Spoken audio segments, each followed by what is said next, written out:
Assalamualaikum warahmatullahi wabarakatuh. Berpikir. Berpikir itu dapat membuat kita tuh menjadi sesuatu baik, yang baik, lebih baik atau lebih buruk, tambah buruk. Dari cara berpikir itu menentukan juga karakter seseorang. Kadang orang gak sadar kenapa dia selalu gagal. Dia selalu ngelihat biasanya ke keluar diri, gak ke dalam diri. Dia gak sadar, atau kita tuh gak sadar. Kadang lintasan, bentuk-bentuk lintasan-lintasan di pikiran kita itu sebenarnya bukan kemauan kita secara murni atau secara sadar. Dia hanya ada lintasan-lintasan ya hanya lewat aja. Jadinya kayak siluet lah, bayangan, nggak jelas. Tapi diri kita mencernanya itu yang dimau, itu yang diinginkan oleh kita. Padahal rata-rata kebanyakan itu hanya bentuk lintasan. Jadi dia bilang gagal fokus, dia nggak bisa konsentrasi.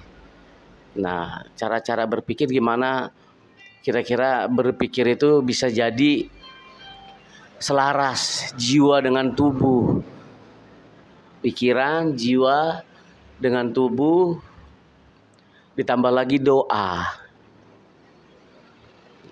Cuman kita kadang nggak sadar kalau cita-cita kita itu atau keinginan kita tuh jarang sekali terwujud. Ya karena tadi awalnya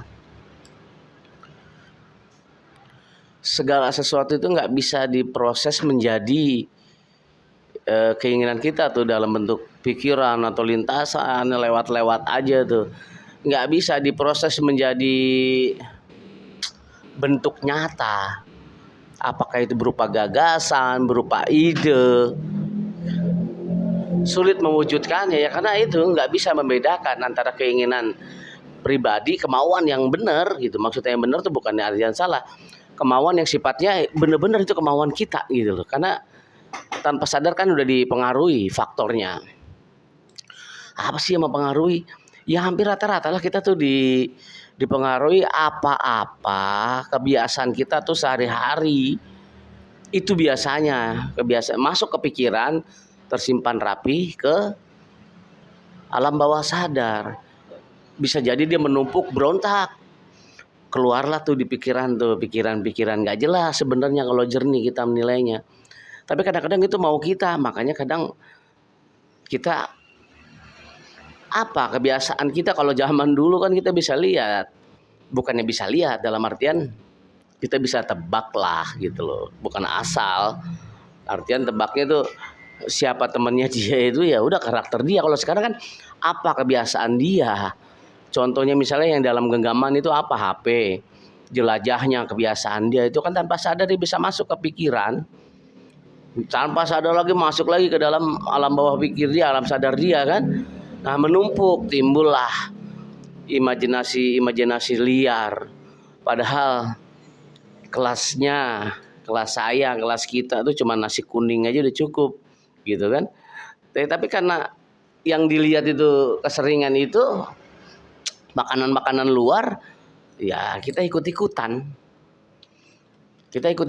gitu. Padahal nggak ada kenikmatan sama sekali karena kita tanpa sadar aja. Kalau bahasa itu bisa apa ya, cuci otak ya, nggak tahu juga lah. Pokoknya udah tanpa sadar itu sebenarnya bukan kita. Kelas kita tuh nasi kuning gitu, nggak perlu macem-macem.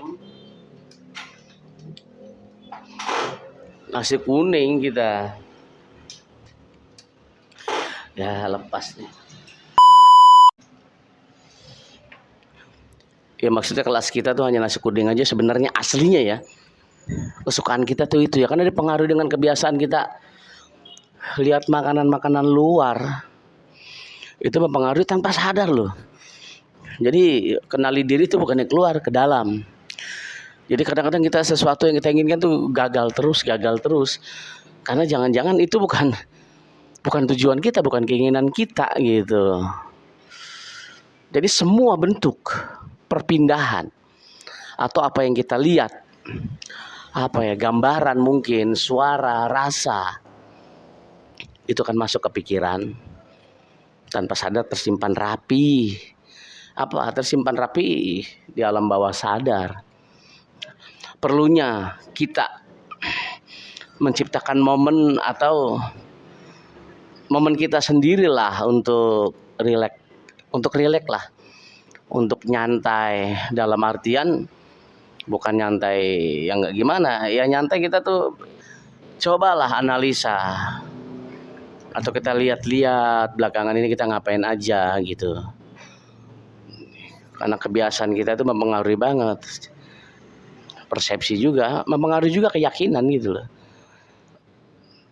Jadi kadang-kadang yang nggak terwujud, bukan kadang-kadang, hampir rata-rata nggak terwujud karena nggak bisa membedakan keinginan sejati kita sama keinginan yang sifatnya di pikiran tuh liar.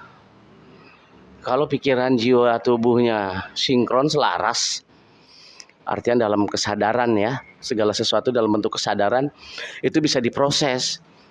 Artinya diproses itu ntar dalam bentuk bentuk nyata, kerja, bisa terrealisasi mungkin ide, gagasan gitu kan, gitu. Tidak masuk dalam jiwa dan batin. Jadi kalau yang lintasan-lintasan liar di pikiran itu nggak masuk ke dalam jiwa dan batin kita gitu, nggak bisa diproses dalam bentuk bentuk pemikiran dulu, keinginan, mungkin lahir gagasan, sampai terwujud. Ini langkah cara berpikir itu kan terjebak ya, ini kita pengen ini, sebenarnya aslinya kita tuh nggak pengen itu, karena kita dipengaruhi itu aja, pengaruhi keinginan yang sifatnya muntahan dari alam bawah sadar kita, karena mungkin masa lalu yang kita rasakan, yang kita lihat gitulah. Semua yang berpindah ke dalam diri tanpa sadar itu agak ngeri banget. Makanya ada bahasa mata itu jendela jiwa, hati gitu. Itu dasar orang menyikapi hidup dan kehidupan itu biasanya. Itu kita lihat, jadi kita bisa lihat ke belakang, apa yang dialami ke belakang itu kelihatan ketika dia menyikapi hidup, sampai mungkin ada pembicaraan, curhat, tanggapan apa segala macam, dia dengan berinteraksi dengan dia itu kelihatan dia.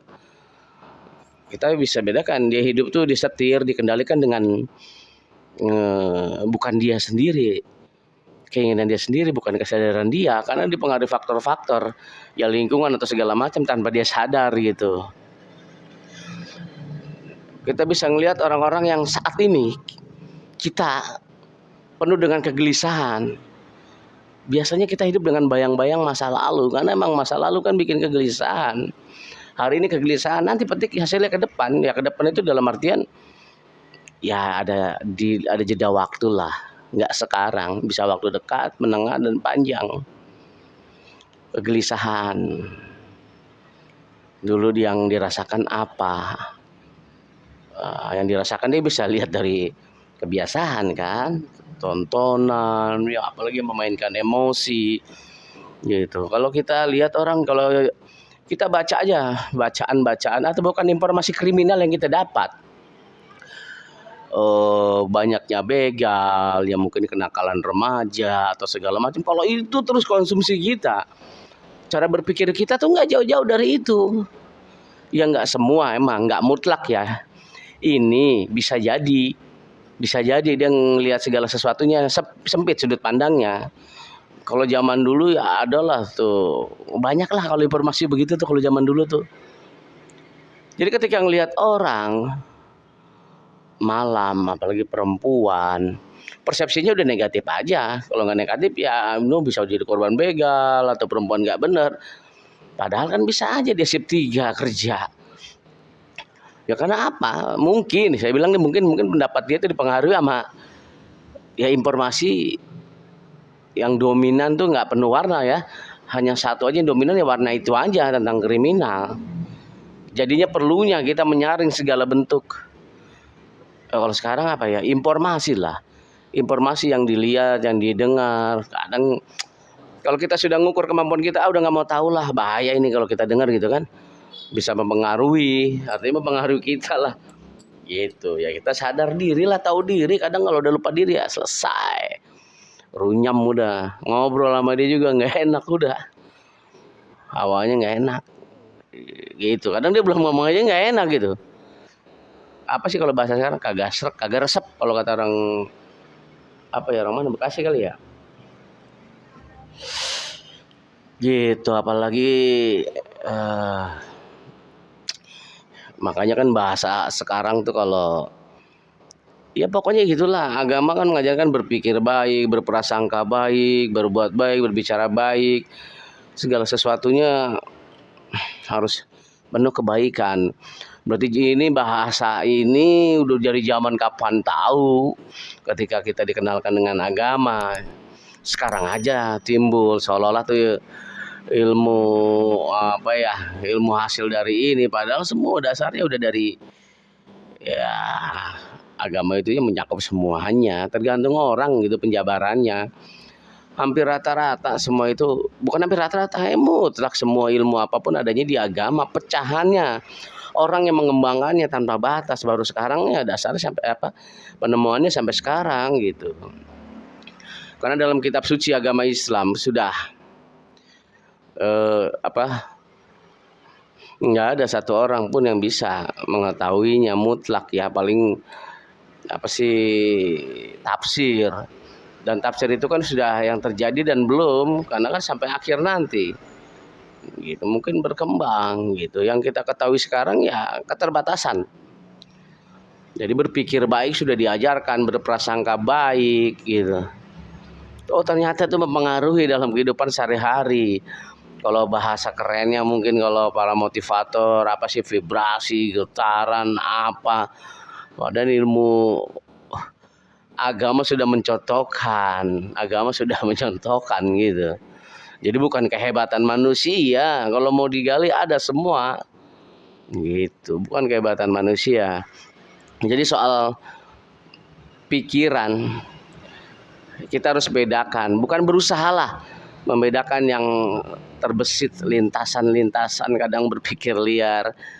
Nah, lahirlah imajinasi liar. Karena di berpikiran itu tempatnya segala sesuatu, bentuk pemikiran ya. Kalau bisa disuarakan mah suara-suara begitulah, suara yang benar sama nggak benar gitu kan. Itu refleksi kegelisahan saat ini, refleksi kegalauan, bisa jadi karena sudah nggak kuat gitu kan, alam bawah sadar kita menerima segala sesuatu yang dirasakan masa lalu, muntah dalam bentuk kegelisahan, keluar dia. Kadang kan mimpi juga bisa dalam bentuk mimpi. Kalau dalam bentuk mimpi gimana keluarnya? Berarti kan bisa jadi masa lalu mimpi mantan.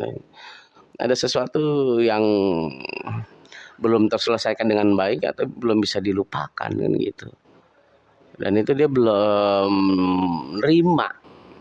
Walaupun dia berusaha, kesadaran dia menerima, tapi masih tersimpan rapi emosi itu di alam bawah sadar dia.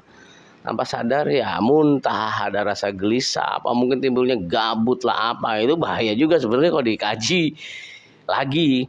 Orang gabut kan gimana? Kayak di titik ketidakjelasan. Nah, masih gabut tuh ya nggak jelas, mau ngapa-ngapain serba salah, kan nggak terkonsep di pikiran dia. Apa yang ada di pikiran dia itu apa?